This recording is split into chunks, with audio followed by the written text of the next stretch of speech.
Today I want to talk about the Falcons, who have signaled they are open to trading out of the number 4 spot, and all that's coming up after the bumper. Don't be cornering me. Hold up. Time. You gotta help me with that corner shit. What's up, kinfolk? It's RJ Young. I am not on a step mill. Consider hitting the like and subscribe button because I upload a video every single day. It's always college football related, sports related. We have a good time. Today, I want to talk about the Atlanta Falcons, who have signaled they are open to trading out of the number 4 spot if a deal arises that would allow them to trade down, get more picks, and probably more assets. This is also the bat signal of sorts that Matt Ryan is going to keep his job. And as much as I'm all right with that, I don't know about that as a long-term plan. And I thought that perhaps drafting a quarterback like Trey Lance or, yes, Justin Fields or even Mac Jones or Kyle Trask might actually be in the cards for the Atlanta Falcons, who have shown, yeah, they can get to a Super Bowl with Matt Ryan, but they sure as hell can't win one, even with a 28-3 lead, even with one of the best offensive coordinators in football, Kyle Shanahan at the time. But it also is part of the smokescreen, and you're hearing that term a lot.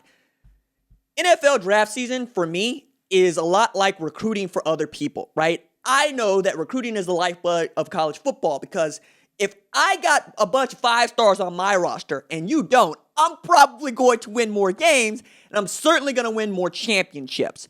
And I am of the opinion that winning championships matters. I don't give a damn about whether or not Iowa is good year in and year out. How many Big Ten championships has Kirk Ferentz won? How many national championships has Kirk Ferentz won?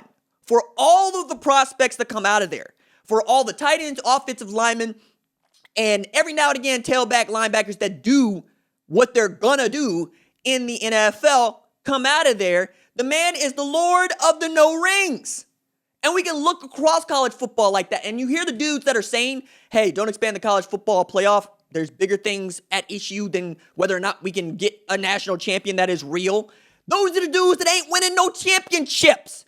Nick Saban is like, yo, look, I don't like it, but if it's coming, come on. I'm going to rule over that too. I am Onaga, and this is Mortal Kombat. Bring whomever you want to bring because the dragon egg is going to stay there, and I'm going to keep popping up. Whether I pop up as Walter Camp, whether I pop up as Bud Wilkinson, whether I pop up as Bear Bryant, whether I pop up as... Let me see if I can throw one in here that y'all ain't necessarily going to be down with, but might be down with. Let me see. Jake Gaithers, whether I pop up as Al,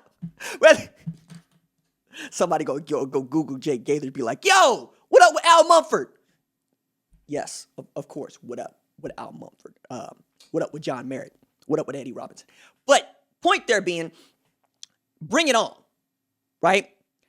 And for the Atlanta Falcons to be like, we're fine with Arthur Smith and Matt Ryan going into his, golden years, as in a golden girl.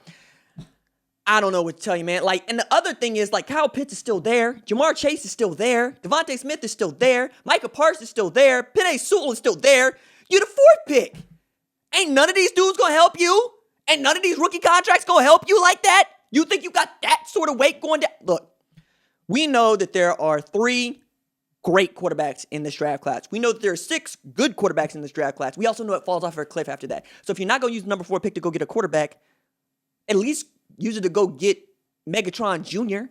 and Kyle Pitts or the best wide receiver that anybody's seen in the last 3 drafts in Jamar Chase. I mean, the man dropped 4-3 in the 40. Just stupid. I also think that this is really ridiculous when we start talking about Justin Fields. Once again, because the Carolina Panthers traded with the Jets for Sam Darnold. And the only way that I can make myself believe that Sam Darnold works for Carolina Panthers is Matt Rule turned water into 2019 Baylor, and Joe Brady turned 2019 LSU into a nuclear weapon. You got dudes. Poor Teddy Bridgewater, who apparently got one opportunity to be the starter, and they don't want him back, which is another story about the black quarterback that we can relate later. But I'm thinking about this, and I'm going, all right, this is how y'all have manufactured a storyline in which we're talking about one of the best players available on the draft, like Justin Fields, actually getting past 8 to 15, right? Shout out my man Rob Rang, who was way ahead on this and just following his reporting. But I still think that you are stupid if you are not taking Fields at 3 and you're the Niners for Mac Jones. I just don't, I don't believe in taking a worse athlete at any position.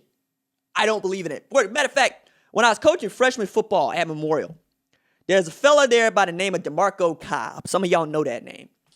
DeMarco Cobb played quarterback until freshman coach got a hold of him and said, no, you need to play wide receiver. And I said, Coach, why we got this dude playing wide receiver? I want the best athlete at quarterback. Yeah, well, we got a lot of dudes that can throw the ball. We only got one of him. And I'm like, yes, exactly. I want him touching the ball all the time. I lost that fight. I wasn't the head coach of the freshman team. DeMarco Cobb ends up playing linebacker for the University of Texas. Okay?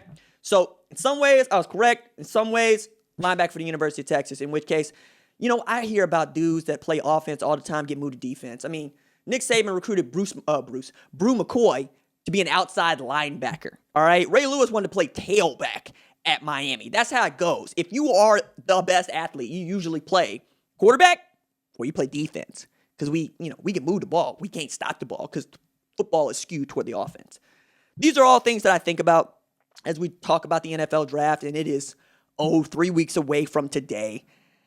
And I'm really getting upset and probably a little too upset about which one of these is worthwhile and which one of these is not, and the up and down way in which we do the mock draft. And my God, we don't get to have any say over who those dudes pick. At least in recruiting, I know the battles, right?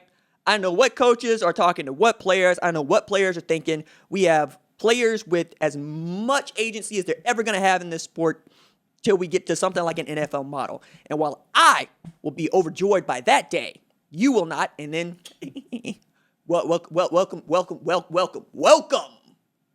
to my little party in your honor, Leroy. Deuces.